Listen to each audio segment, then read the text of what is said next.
Mabuhay! Tuloy po kayo dito sa AITV 16. Dito po sa Yak Alegre, ang inyong kasama at Katipo. Andito po ako ngayon sa UP Town Center sa may likod ng University of the Philippines, kung saan naghahanap po ako ng makakainan. At ngayon po, napili ko pong makainan ang lugar na ito. Pangalan po niya, Sumo Nico. Halika po tayo, tingnan po natin pagkain na. Pero bago po yan, ipakita ko po sa inyo ang mga choices po nila. Saglit lang po. Yan. Mapupuntahan po natin ngayon ay ang Sumo Nico Unlimited Japanese Barbecue. Yan po ang kanilang price, all day rate. At yan po ang inyong pwedeng pagpilian. Yan.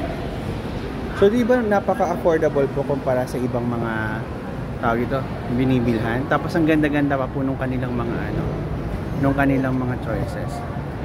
So punta lang po kayo dito sa may Sumo Nico Unlimited Japanese Barbecue. Nasa may gitna po siya halos ng ng UP, katapat po siya ng Mango. Sa gitna po